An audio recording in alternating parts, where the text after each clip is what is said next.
Hello दोस्तों, स्वागत है आपका आपके अपने YouTube चैनल दिसार GKGS क्लासेस में। दोस्तों, आप सब लोग कैसे हैं? उम्मीद करते हैं आप सब लोग अच्छे होंगे, स्वस्थ होंगे, मस्त होंगे और अपनी तैयारी बेहतरीन तरीके से आप सभी कर रहे होंगे। दोस्तों, हम आपके लिए फिर से लेके आ गए हैं प्रैक्टिस सेट नंबर 2 इलेक्ट्रीशियन का। ये हमारा प्रैक्टिस सेट नंबर 2 होने वाला है। इस बुक में जो प्रैक्टिस सेट दिया गया है वो हम आज आपको सॉल्यूशन करवाने वाले हैं। तो दोस्तों, वीडियो के साथ बने रहिएगा, वीडियो को लास्ट तक देखिएगा।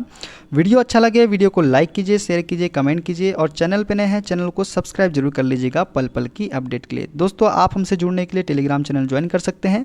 टेलीग्राम चैनल का लिंक मैंने डिस्क्रिप्शन बॉक्स में आपको दे दिया है। दोस्तों, देर ना करते हुए स्टार्ट करते हैं आज का अपना सेशन और देखते हैं पहला क्वेश्चन। मानव शरीर पर बिजली के झटके का प्रभाव निम्नलिखित पर निर्भर करता है। लाइन वोल्टेज पर, लाइन धारा पर, लाइन धारा और वोल्टेज पर, उपयुक्त सभी पर। तो इसका राइट आंसर दोस्तों बताइए क्या हो जाएगा? ऑप्शन नंबर ए, लाइन वोल्टेज पर। मानव शरीर पर बिजली के झटके का प्रभाव जो है लाइन वोल्टेज पर निर्भर करता है। देखते हैं नेक्स्ट क्वेश्चन। ईंधन आग के सिलसिले में प्रयुक्त होने का अग्निशामक का प्रकार खालिस्तान अग्निशामक है। दोस्तों, ईंधन आग के सिलसिले में प्रयुक्त होने का अग्निशामक का प्रकार खालिस्तान अग्निशामक है। ऑप्शन ए सोडा अम्ल, ऑप्शन बी रेत, ऑप्शन सी जल या ऑप्शन नंबर डी इनमें से कोई नहीं। तो दोस्तों, इसका राइट आंसर क्या हो जाएगा? ऑप्शन नंबर ए सोडा अम्ल। ईंधन आग के सिलसिले में प्रयुक्त होने वाला अग्निशामक जो है वो सोडा अम्ल अग्निशामक है। देखते हैं नेक्स्ट क्वेश्चन। धातु के तार में विद्युत का प्रवाह होता है। दोस्तों, धातु के तार में विद्युत का प्रवाह कैसे होता है? इसका राइट आंसर आपको बताना है। इलेक्ट्रॉन के कारण, आयन के कारण, प्रोटॉन के कारण, उपयुक्त सभी के कारण। दोस्तों, धातु के तार में विद्युत का प्रवाह जो होता है ये होता है इलेक्ट्रॉन के कारण। देखते हैं नेक्स्ट क्वेश्चन। उच्च वोल्टता अनुप्रयोग के लिए निम्न प्रकार का विद्युत रोधी उपयोग किया जाता है। ऑप्शन ए निलंबन प्रकार का, ऑप्शन बी स्ट्रेन प्रकार का, ऑप्शन सी इनमें से सभी या ऑप्शन नंबर डी इनमें से कोई नहीं। तो दोस्तों, उच्च वोल्टता अनुप्रयोग के लिए विद्युत रोधी उपयोग किया जाता है निलंबन प्रकार का। कौन से प्रकार का? निलंबन प्रकार का। देखते हैं नेक्स्ट क्वेश्चन। ड्राई सोल्डर एक इलेक्ट्रॉनिक परिपथ है जिसका परिणाम हो सकता है। ऑप्शन ए खुला परिपथ, ऑप्शन बी लघु सर्किट, ऑप्शन सी कोई प्रभाव नहीं या option number D dry solder नामक कोई पद नहीं होता। दोस्तों, इसका राइट आंसर बताना है क्या हो जाएगा? Option number D dry solder नामक कोई पद नहीं होता। देखते हैं नेक्स्ट क्वेश्चन। डिले फ्यूज किसके रक्षार्थ हेतु प्रयुक्त होते हैं? ऑप्शन ए शक्ति निकास परिपथ, option B DC motors, option C प्रदीप्ति लैंप, ऑप्शन डी प्रकाश परिपथ। तो दोस्तों, डिले फ्यूज जो है ये डीसी मोटर्स के रक्षार्थ हेतु प्रयुक्त होते हैं। देखते हैं नेक्स्ट क्वेश्चन। 15 वोल्ट विभवांतर वाल विद्युत वाहक बल्ब की बैटरी से जुड़े एक प्रतिरोध में 2 एम्पियर धारा प्रवाहित हो रही है। इस परिपथ को 5 सेकंड बाद वियोजित कर देते हैं। उपयुक्त के संबंध में निम्नलिखित में से कौन सा कथन सही नहीं है? दोस्तों, सही नहीं है हमको ये बताना है। तो इसका राइट आंसर क्या हो जाएगा दोस्तों? ऑप्शन नंबर बी जो कथन है ये सही नहीं है। बात करें विस्तृत शक्ति 30 वाट है, सही है। प्रतिरोध का मान 7.5 ओम है, ये भी सही है। और प्रतिरोध से कुल 10 कूलम आवेश गुजरता है, ये भी सही है। तो सी बी वाला जो ऑप्शन है हमारा गलत हो जाएगा। देखते हैं नेक्स्ट क्वेश्चन। चुंबकीय फ्लक्स का लोहे के कोर में संतृप्तिकरण होने को क्या कहते हैं? दोस्तों, चुंबकीय फ्लक्स का लोहे के कोर में संतृप्तिकरण होने को कहते हैं हम हिस्टेरेसिस। क्या बोलते हैं? हिस्टेरेसिस बोलते हैं। देखते हैं नेक्स्ट क्वेश्चन। एक सम्मिश्रण धारा तरंग समीकरण I बराबर 14 sine omega T plus sign 5 omega T द्वारा दिया गया है।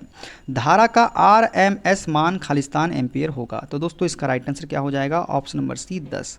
एक सम्मिश्रण धारा तरंग समीकरण I बराबर 14 sine omega T plus 2 sine 5 omega T द्वारा दिया गया है। धारा का RMS मान जो होगा ये 10 एम्पियर होगा। देखते हैं नेक्स्ट क्वेश्चन। प्लेट अर्थिंग में प्लेट निम्नलिखित की बनाई जाती है। दोस्तों, प्लेट अर्थिंग में जो प्लेट होती है ये बनाई जाती है ऑप्शन नंबर डी जस्तीकृत लोहा या कॉपर की बनाई जाती है। किसकी? जस्तीकृत लोहा या कॉपर की बनाई जाती है। जीना डायोड का मुख्य कार्य दोस्तों, जीना डायोड का मुख्य कार्य दोस्तों क्या? आउटपुट वोल्टता को स्थिर रखना। जीना डायोड का मुख्य कार्य क्या है? आउटपुट वोल्टता को स्थिर रखना। सेतु डिस्टकारी को आमतौर पर प्राथमिकता दी जाती है क्यों दी जाती है दोस्तों? क्योंकि इनको कम चरम उत्क्रम वोल्टेज की आवश्यकता होती है। देखते हैं नेक्स्ट क्वेश्चन। किसी ट्रांजिस्टर का उपयोग हो सकता है दोस्तों प्रवर्धक के रूप में, स्विच के रूप में, किसके रूप में इसका हो जाता है दोस्तों? दोनों के रूप में। किसी ट्रांजिस्टर का उपयोग प्रवर्धक के रूप में भी किया जा सकता है और स्विच के रूप में भी किया जा सकता है। एक आदर्श ओपी एम्पियर में होना चाहिए दोस्तों, एक आदर्श ओपी एम्पियर में क्या होना चाहिए? तो दोस्तों, इसका राइट आंसर बताना है क्या हो जाएगा? ऑप्शन नंबर डी अनंत वोल्टता लाभ, अनंत इनपुट प्रतिरोध एवं शून्य आउटपुट प्रतिरोध होना चाहिए आदर्श ओपी एम्पियर में। ठीक है, देखते हैं एम्पलीफायर में। ऑसिलेटर परिवर्तित करता है दोस्तों, ऑसिलेटर जो परिवर्तित करता है, ये क्या परिवर्तित करता है? तो ये करता है दोस्तों क्षीण सिग्नल को प्रवर्धित सिग्नल में परिवर्तित करता है ऑसिलेटर। फीफो खालिस्तान की व्यवस्था से बनाया जाता है दोस्तों। फीफो जो है ये किसकी व्यवस्था से बनाया जाता है? तो शिफ्ट रजिस्टर की व्यवस्था से बनाया जाता है फीफो। डेसिबल में दर्शाई ऋणात्मक लाभ सीमा एक खालिस्तान तंत्र है दोस्तों। डेसिबल में दर्शाई ऋणात्मक लाभ सीमा एक जो है कौन सा तंत्र है? ये अस्थिर तंत्र है। कौन सा तंत्र है? अस्थिर तंत्र है। देखते हैं नेक्स्ट क्वेश्चन। अर्थवायर की पहचान के लिए अंतर्राष्ट्रीय वर्ण कोड कौन सा है दोस्तों? अर्थवायर की पहचान के लिए अंतर्राष्ट्रीय रंग वर्ण कोड जो है ये है ऑप्शन नंबर डी ग्रीन, या मतलब हरा। किसी मशीन की दक्षता अधिक होगी यदि क्या होगा? यदि किसी मशीन की दक्षता अधिक होगी जब हानियां क्या हो? निम्न हो। क्या हो? हानियां जब निम्न हो तो मशीन की दक्षता क्या होगी? अधिक होगी। देखते हैं नेक्स्ट क्वेश्चन। मशीन की दक्षता में वृद्धि की जा सकती है तो दोस्तों मशीन की दक्षता में वृद्धि की जा सकती है। कैसे वृद्धि की जा सकती है? हम कर सकते हैं हानियां घटा करके बढ़ाया जा सकता है। ठीक है, देखते हैं नेक्स्ट क्वेश्चन। प्रतिशत वोल्टता नियमन बराबर इंटू 100 दोस्तों, जहां VNL जो होता है नो लोड वोल्टता, VFL जो होता है फुल लोड वोल्टता। तो इसका राइट आंसर क्या हो जाएगा दोस्तों? Option number A VNL minus VFL divided by VFL, मतलब नो लोड वोल्टता माइनस फुल लोड वोल्टता डिवाइडेड बाई फुल लोड वोल्टता। तो इसका राइट आंसर हो जाएगा ऑप्शन नंबर ए। पोटेंशियोमीटर का नियोजन निर्भर करता है तो दोस्तों पोटेंशियोमीटर का नियोजन निर्भर करता है इसके तार के लंबाई पर। किस पर? किसके तार के लंबाई पर निर्भर करता है पोटेंशियोमीटर का नियोजन। स्टार डेल्टा स्टार्टर का प्रयोग निम्न में किया जाता है दोस्तों। स्टार डेल्टा स्टार्टर का प्रयोग जो है ये किया जाता है त्रिकला प्रेरण मोटर में। किसमें? 3 फेज प्रेरण मोटर में स्टार डेल्टा स्टार्टर का प्रयोग किया जाता है। सिंगल फेज मोटर को स्टार्ट करने की सबसे सस्ती और उपयुक्त विधि है दोस्तों। सिंगल फेज को स्टार्ट करने की सबसे सस्ती और उपयुक्त विधि जो है ये है option number C capacitor start विधि। क्या? कैपेसिटर स्टार्ट विधि। बड़े तुल्यकालिक जनरेटरों में उत्तेजन हानि उस समय होती है जब क्या होता है? बड़े तुल्यकालिक जनरेटरों में उत्तेजन हानि तब होती है जब क्या होता है? ये होता है DC सप्लाई के पावर कनेक्शन की हानि होती है। क्या होता है? DC पावर सप्लाई के पावर कनेक्शन की हानि होती है। तो उत्तेजन हानि उस समय होती है। किस समय होती है? DC सप्लाई के पावर कनेक्शन की जब हानि होती है तब। देखते हैं नेक्स्ट क्वेश्चन। तुल्यकालिक मोटर की बनावट निम्नलिखित के समान होती है दोस्तों। तुल्यकालिक मोटर की जो बनावट होती है ये किसके समान होती है? अल्टरनेटर के समान होती है। किसके समान? अल्टरनेटर के समान होती है। बड़े आकार में MG सेट में प्रयुक्त AC मोटर होती है दोस्तों। बड़े आकार में MG सेट में प्रयुक्त AC मोटर जो होती है ये होती है कौन सी? Squirrel cage induction motor. कौन सी होती है? Squirrel cage induction motor. अगर पोल पिच 8 है और पोलों की संख्या भी 8 है तो आर्मेचर स्लॉटों की संख्या कितनी होगी? यदि दोस्तों पोल पिच 8 है और पोलों की संख्या भी 8 है तो पोल पिच आर्मेचर स्लॉट की जो संख्या होगी वो कितनी होगी? वो हो जाएगी दोस्तों ऑप्शन नंबर बी 64। कितनी हो जाएगी? 64 हो जाएगी। यदि रिवाइंडिंग के पश्चात यह पाया जाता है कि कैपेसिटर प्रकार की टेबल फैन मोटर की घूर्णन दिशा परिवर्तित हो गई है तो घूर्णन की दिशा को पुनः परिवर्तित करने के लिए क्या करना पड़ता है दोस्तों? यदि रिवाइंडिंग के पश्चात यह पाया जाता है कि कैपेसिटर प्रकार की टेबल फैन मोटर की घूर्णन दिशा क्या हो गई है? परिवर्तित हो गई है। तो दोस्तों घूर्णन दिशा को पुनः परिवर्तित करने के लिए क्या करना पड़ता है? क्या करना पड़ता है? मुख्य कुंडलन अथवा प्रारंभ कुंडलन के संयोजन को परिवर्तित करना पड़ता है। क्या करना पड़ता है? मुख्य कुंडलन अथवा प्रारंभ कुंडलन के संयोजन को परिवर्तित करना पड़ता है। प्रतिदीप्त प्रकाश नलिका के विद्युत परिपथ के साथ श्रेणी क्रम में चोक संयोजित करने का उद्देश्य क्या है दोस्तों? चोक संयोजित करने का जो उद्देश्य होता है ये क्या होता है? विद्युत धारा को एक उचित स्थिति तक सीमित रखना। ठीक है, देखते हैं नेक्स्ट क्वेश्चन। सड़कों को प्रकाशित करने के लिए प्रयुक्त बत्तियां संयोजित होती है दोस्तों। सड़कों को प्रकाशित करने के लिए प्रयुक्त बत्तियां जो होती है संयोजित होती है समांतर क्रम में। किस में होती है? समांतर क्रम में होती है। विद्युत नियमन के अनुसार कोई भी सर्विस लाइन किस स्थान पर ट्रिप नहीं होनी चाहिए दोस्तों? विद्युत नियमन के साथ कोई भी सर्विस लाइन किस स्थान पर ट्रिप नहीं होनी चाहिए? तो ये नहीं होनी चाहिए कौन से स्थान पर? मध्य में। कहाँ पे? मध्य में ट्रिप नहीं होनी चाहिए। 3 फेज विद्युत वितरण पट्ट में प्रयोग किए जाने वाले वोल्ट मीटर का परास होता है दोस्तों। 3 फेज विद्युत वितरण पट्ट में प्रयोग किए जाने वाले वोल्ट मीटर का परास कितना होता है बताइए कमेंट बॉक्स में। तो इसका राइट आंसर क्या हो जाएगा दोस्तों? ऑप्शन नंबर डी 0 से 500 वोल्ट। क्या होगा? 0 से 500 वोल्ट होता है। केक बेकिंग के लिए घरेलू ओवन का तापमान निम्नलिखित द्वारा नियंत्रित होता है दोस्तों। केक बेकिंग के लिए घरेलू ओवन का तापमान जो है थर्मोस्टेट द्वारा नियंत्रित होता है। एक खुला चक्र गैस टरबाइन की अधिकतम दक्षता होती है दोस्तों। एक खुला चक्र गैस टरबाइन की अधिकतम दक्षता जो होती है ये होती है 50%। कितनी होती है? 50% होती है खुला चक्र गैस टरबाइन की अधिकतम दक्षता। प्राथमिक ग्रिड सब स्टेशन में क्या होता है दोस्तों? प्राथमिक ग्रिड सब स्टेशन में जो होता है वितरण और सर्विस लाइन के लिए आवश्यक वोल्टेज की आपूर्ति के लिए वोल्टेज कम किया जाता है। क्या किया जाता है? वितरण और सर्विस लाइन के लिए आवश्यक वोल्टेज की आपूर्ति के लिए वोल्टेज कम किया जाता है प्राथमिक ग्रिड सब स्टेशन में। देखते हैं नेक्स्ट क्वेश्चन। विनिर्माता द्वारा केबल का इंसुलेशन प्रतिरोध 250 मेगा ओम प्रति किलोमीटर विनिर्दिष्ट किया गया है। 200 मीटर लंबाई का प्रतिरोध क्या होगा? तो दोस्तों इसका राइट आंसर क्या हो जाएगा? ऑप्शन नंबर ए 50 मेगा ओम। क्या हो जाएगा? 50 मेगा ओम। देखते हैं नेक्स्ट क्वेश्चन। चुंबकीय ओवरलोड रिले की तुलना में उष्मीय ओवरलोड रिले जो होती है क्या होती है? चुंबकीय ओवरलोड रिले की तुलना में उष्मीय ओवरलोड रिले जो होती है ये होती है अधिक धीमी। क्या होती है? अधिक धीमी होती है। निम्नलिखित में से कौन सी युक्ति स्विच की भांति कार्य नहीं कर सकती है? दोस्तों स्विच की भांति कार्य नहीं कर सकती। क्या नहीं कर सकती है? ट्रांसफार्मर नहीं कर सकती स्विच की भांति कार्य। सामान्य लाउड स्पीकर की प्रतिरोध रेटिंग क्या होती है? दोस्तों सामान्य लाउड स्पीकर की प्रतिरोध रेटिंग जो होती है ये कितनी होती है? ये होती है 8 ओम। कितनी ओम होती है? 8 ओम होती है। विज्ञापन उपलब्ध कराने वाला सॉफ्टवेयर पैकेज क्या कहलाता है? दोस्तों विज्ञापन उपलब्ध कराने वाला सॉफ्टवेयर पैकेज जो है ये क्या कहलाता है? ये कहलाता है दोस्तों हमारा एडवेयर। क्या कहलाता है? एडवेयर। ओम का नियम किस पर लागू नहीं होता है? दोस्तों ओम का नियम किस पर लागू नहीं होता है? ये होता है किस पे? अर्धचालक पे लागू नहीं होता है। 1 मिलीवाट शक्ति किसके बराबर होती है? दोस्तों ये होती है 1/1000 वाट के। कितना? 1/1000 वाट के बराबर होती है 1 मिलीवाट शक्ति। धातु चालक में विद्युत धारा का प्रवाह निम्नलिखित के प्रवाह के कारण होता है। दोस्तों धातु चालक में विद्युत धारा का प्रवाह जो होता है ये किसके कारण होता है? इलेक्ट्रॉन के कारण होता है। किसके कारण? इलेक्ट्रॉन के कारण होता है। दो विद्युत संपर्कों के बीच स्पार्किंग घटाने के लिए निम्नलिखित को निर्दिष्ट कराया जाता है। दोस्तों दो विद्युत संपर्कों के बीच स्पार्किंग घटाने के लिए किसको निर्दिष्ट किया जाता है? तो दोस्तों बताइए किसको किया जाता है? इसका राइट आंसर तो इसको हो जाएगा दोस्तों ऑप्शन नंबर ए संपर्कों के साथ समांतर में कैपेसिटर। दो विद्युत संपर्कों के बीच स्पार्किंग घटाने के लिए संपर्कों के साथ समांतर में कैपेसिटर निर्दिष्ट किया जाता है। एसी परिपथ में धारा की दिशा कैसी होती है? दोस्तों पल पल में बदलती रहती है। किसमें? पल पल में बदलती रहती है एसी परिपथ में। देखते हैं नेक्स्ट क्वेश्चन।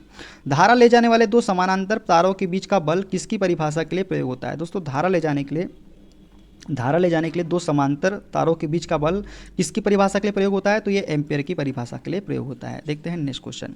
विद्युत आवेश प्रभावित हो सकता है। दोस्तों विद्युत आवेश प्रभावित होता है किसके द्वारा? चालकों के माध्यम से। किसके माध्यम से? चालकों के माध्यम से। निम्नलिखित में से किस प्रतिरोधक का साइज अधिकतम होगा? तो दोस्तों अधिकतम किसका साइज होगा बताइए? इसका राइट आंसर होगा ऑप्शन नंबर ए 10 ओम 50 वाट। जिसकी वाट अधिक होती है दोस्तों उसका प्रतिरोधक साइज क्या होगा? अधिकतम होगा। देखते हैं नेक्स्ट क्वेश्चन। किसी 100 वोल्ट वाले बल्ब का प्रतिरोध 500 ओम है। प्रत्येक किलोवाट घंटे की ऊर्जा की खपत होने वाला बल्ब कितने समय तक कार्य करेगा? तो दोस्तों इसका राइट आंसर क्या हो जाएगा? ऑप्शन नंबर सी 50 घंटे। कितने घंटे? 50 घंटे बल्ब काम करेगा। फेराइट निम्नलिखित में से संबद्ध है। दोस्तों फेराइट जो है ये क्या है? फेराइट जो है हमारा ये है फेरी चुंबकीय सामग्री। क्या होगी? फेरो चुंबकीय सामग्री या फेरी चुंबकीय सामग्री है फेराइट। विद्युत चुंबक की कुंडली से प्रवाहित होने वाली विद्युत धारा जब उत्क्रमित होती है तब क्या होता है? दोस्तों विद्युत चुंबकीय कुंडली से प्रभावित होने वाली विद्युत धारा जब उत्क्रमित होती है तब क्या होता है? चुंबकीय क्षेत्र की दिशा भी उत्क्रमित हो जाती है। ठीक है। निम्न में से कौन फ्लक्स की इकाई नहीं है? दोस्तों फ्लक्स की इकाई जो नहीं है ये है टेस्ला। टेस्ला जो है फ्लक्स की इकाई नहीं है। ठीक है। देखते हैं नेक्स्ट क्वेश्चन। सामग्री का वह गुण जो इसमें पैदा हुए चुंबकीय फ्लक्स का विरोध करता है कहलाता है। दोस्तों सामग्री का वह गुण जो इसमें पैदा हुए चुंबकीय फ्लक्स का विरोध जो करता है ये क्या कहलाता है? तो ये कहलाता है दोस्तों प्रतिष्ठंभ। क्या कहलाता है? प्रतिष्ठंभ कहलाता है। लेंज नियम निम्नलिखित के संरक्षण के नियम का परिणाम है। दोस्तों लेंज नियम जो है ये किसके संरक्षण का परिणाम है? तो दोस्तों ऊर्जा संरक्षण के नियम का परिणाम है लेंज का नियम। देखते हैं नेक्स्ट क्वेश्चन। डीसी परिपथ के सारे नियम उन एसी परिपथों पर भी लागू होते हैं जिनमें होता है। तो दोस्तों डीसी परिपथ के सारे नियम उन एसी परिपथों पर भी लागू होते हैं जिनमें होता है केवल प्रतिरोध। क्या होता है? केवल प्रतिरोध होता है। एक संधारित्र की इंपीडेंस डीसी के लिए क्या है? दोस्तों एक संधारित्र की इंपीडेंस डीसी के लिए क्या होती है? तो ये होती है दोस्तों बहुत उच्च। क्या होती है? बहुत उच्च होती है। यदि 0.2 माइक्रोफेरेड धारिता वाला संधारित्र 8 वोल्ट पर आवेशित है तो संधारित्र में भंडारित ऊर्जा होगी। तो दोस्तों इसका राइट आंसर क्या हो जाएगा? बताइए इसका राइट आंसर क्या हो जाएगा? Option number B 6.4 × 10⁻⁻6 joule. देखते हैं नेक्स्ट क्वेश्चन। यदि 4 कैपेसिटरों में जिनमें प्रत्येक की धारिता 80 माइक्रोफेरेड है को समांतर में जोड़ दिया जाता है तो शुद्ध धारिता क्या होगी? दोस्तों कैपेसिटर की जिनमें की प्रत्येक की धारिता कितनी है? 80 में माइक्रोफेरेड है को तो समांतर में जोड़ दिया जाता है तो शुद्ध धारिता कितनी हो जाएगी दोस्तों? ये कितनी हो जाएगी? Option number D 320। दोस्तों कैपेसिटर को जब समांतर में जुड़ा जाता है तो समांतर में कैपेसिटर की क्या होती है, ये होती है C plus C plus C plus C. इसको 80 को 4 बार जोड़ना है आपको, 80 प्लस 80 प्लस 80, तो 8 दूनी 16, 8 तेज 832, मतलब 320 फेरेट होती है। लेकिन प्रतिरोध में अलग होता है, अगर समांतर में अगर प्रतिरोध जोड़े तो क्या होता है 1/R1 plus 1/R2 plus 1/R3 ये होता है, और श्रेणी में क्या होता है भाई R1 plus R2 plus R3, ठीक है, ये आपको याद रखना है। लेकिन कैपेसिटर में इसका जस्ट उल्टा होता है प्रतिरोध का। देखते हैं नेक्स्ट क्वेश्चन। 4 संधारित्रों की कुल संधारिता 1 माइक्रोफेरेड, 2 माइक्रोफेरेड, 3 माइक्रोफेरेड तथा 4 माइक्रोफेरेड श्रेणीबद्ध रूप से संयोजित है। इनका कुल कैपेसिटेंस होगा। अब दोस्तों श्रेणीबद्ध की बात की कैपेसिटर में तो क्या होगा, ये हो जाएगा 1/1 प्लस 1/2 प्लस 1/3 प्लस 1/4। इन सब का नीचे का एलसीएम ले लीजिए दोस्तों, तो 4 2 3 का 4 दिया 12, 12 दूनी 24, हम एलसीएम ले लेते हैं 24, तो हो जाएगा 24 प्लस 12 प्लस 8 प्लस 6, तो कितना हो जाएगा 24 12 36, 36 और 6, 36 और 8 हो जाएगा आपका कितना 44 और 6 50, तो 50/24 हो जाएगा। कितना हो जाएगा 50/24। तो इसको जब सॉल्व करेंगे दोस्तों तो कितना निकल के आ जाएगा हमारा, 50/24 है तो 1/c है, तो c बराबर क्या हो जाएगा 24/50। तो 50 से जब काटेंगे तो कितने बार में 0 बार में लगाएंगे 0, 50 8 चौ 200, 50 चौ 200 और 50 8 400, तो ये हो जाएगा 0.48। कितना हो जाएगा 0.48 हो जाएगा। देखते हैं नेक्स्ट क्वेश्चन। वोल्टेज में अकस्मात वृद्धि का कारण हो सकता है। दोस्तों वोल्टेज में अकस्मात वृद्धि का कारण जो हो सकता है ये क्या हो सकता है, ये हो सकता है शून्य भार पर संधारित्र ऑन है। क्या हो जाएगा, शून्य भार पर संधारित्र ऑन है, वोल्टेज में अकस्मात वृद्धि का कारण हो सकता है। प्रेरकत्व की यूनिट होती है दोस्तों, प्रेरकत्व की यूनिट जो होती है ये होती है हेनरी। क्या होती है, हेनरी जो होती है प्रेरकत्व की यूनिट होती है। किसी कुंडली की प्रेरकत्व निम्नलिखित पर निर्भर करती है। दोस्तों किसी कुंडली की प्रेरकत्व जो है किस पर निर्भर करता है, तो ये करता है दोस्तों सब पर, वायर के टर्नों की संख्या पर, क्रूड की सामग्री पर, वायर के अनुप्रस्थ परिच्छेद क्षेत्र पर, और इनमें से सभी पर निर्भर करता है किसी कुंडली का प्रेरकत्व। देखते हैं नेक्स्ट क्वेश्चन। 200 वोल्ट के लाइन से जुड़े 40 वाट के एक बल्ब को जलाया जाता है। यदि एक इलेक्ट्रॉन पर आवेश की मात्रा 1.6 × 10⁻⁻19 कूलाम हो तो प्रति सेकंड तंतु से प्रभावित होने वाले इलेक्ट्रॉनों की संख्या क्या होगी। तो दोस्तों इसका राइट आंसर क्या हो जाएगा, इसका राइट आंसर हो जाएगा दोस्तों ऑप्शन नंबर ए 1.25 × 10⁻18। कितना हो जाएगा 1.25 × 10⁻18। किसमें उच्चतम शिखर गुणक होता है। दोस्तों उच्चतम शिखर गुणक जो होता है ये किसमें होता है, ये होता है ऑप्शन नंबर सी पूर्ण तरंग दृष्टिकृत या ज्यात तरंग। पूर्ण तरंग दृष्टिकृत ज्यात तरंग में जो होता है उच्चतम शिखर गुणक होता है। बात करें नेक्स्ट क्वेश्चन की, तो नीचे दिए गए चित्र में कौन सा प्रतीक जीनर डायोड का है। जीनर डायोड को दोस्तों ऑप्शन नंबर सी ये हो जाएगा टनल डायोड। ठीक है, देखते हैं नेक्स्ट क्वेश्चन। डायोड की PIV रेटिंग का मान खालिस्तान होता है। दोस्तों डायोड की PIV रेटिंग का जो मान होता है ये कितना होता है, ये होता है दोस्तों द्वितीयक वोल्टता का अधिकतम मान। डायोड की PIV रेटिंग का मान जो होता है द्वितीयक वोल्टता का अधिकतम मान होता है। LED प्रकाश के उत्सर्जित होने का मुख्य कारण है। दोस्तों LED प्रकाश के उत्सर्जित होने का मुख्य कारण जो है ये क्या है, परिवर्तनों का संयोजन होता है।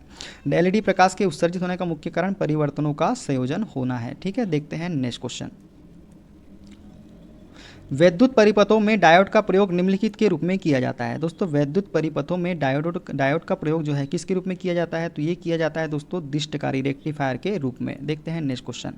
वोल्टेज रेगुलेटर परिपथ में प्रयोग किया जाने वाला मुख्य डायोड है। दोस्तों वोल्टेज रेगुलेटर परिपथ में प्रयोग किए जाने वाला मुख्य डायोड जो होता है ये क्या है, जीनर डायोड। जीनर डायोड जो है वोल्टेज रेगुलेटर परिपथ में प्रयोग किया जाने वाला मुख्य डायोड है। वह युक्ति जो भौतिक राशि को विद्युतीय राशि में परिवर्तित करती है कहलाती है। दोस्तों वह युक्ति जो भौतिक राशि को विद्युतीय राशि में परिवर्तित करती है ये क्या कहलाती है, ये कहलाती है ट्रांसड्यूसर। क्या कहलाती है, ट्रांसड्यूसर कहलाती है। एक प्रेरकी वाट मीटर मापता है। दोस्तों एक प्रेरकी वाट मीटर जो है मापता है, क्या मापता है, हमेशा केवल सत्य शक्ति को मापता है, केवल सत्य शक्ति को। एक मोटर की दक्षता जो 4 किलोवाट शक्ति की है और 4 अश्व शक्ति देती है कितनी होगी। तो दोस्तों मोटर की दक्षता कितनी हो जाएगी, ये हो जाएगी दोस्तों कितनी 74.6%। कितनी हो जाएगी 74.6% हो जाएगी। देखते हैं नेक्स्ट क्वेश्चन। +4% स्लिप पर दौड़ने वाली किसी 3 फेज 4 पोल इंडक्शन मोटर के लिए आपूर्ति आवृत्ति 50 चक्र प्रति सेकंड है। तो घूर्णक विद्युत वाहक बल के पूर्ण चक्रों की संख्या क्या होगी। तो पूर्ण चक्रों की संख्या क्या हो जाएगी दोस्तों, ये हो जाएगी ऑप्शन नंबर डी 2 चक्र प्रति सेकंड। कितनी हो जाएगी 2 चक्र प्रति सेकंड। देखते हैं नेक्स्ट क्वेश्चन। 2 वे सिंगल पोल स्विच निम्नलिखित के कनेक्शन का कंट्रोल करता है। तो दोस्तों ये करता है एक वायर को, सॉरी दोस्तों किसका हो जाएगा, एक वायर को दो स्थितियों में, किसमें, एक वायर को दो स्थितियों में। Two way single pole switch, two way single pole switch क्या करता है, एक वायर को दो स्थितियों में कंट्रोल करता है। तो दोस्तों ये थे आज के सारे क्वेश्चन। वीडियो कैसा लगा कमेंट करके जरूर बताइएगा।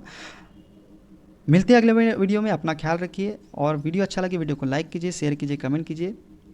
Okay, bye bye, take care, अपना ख्याल रखिए।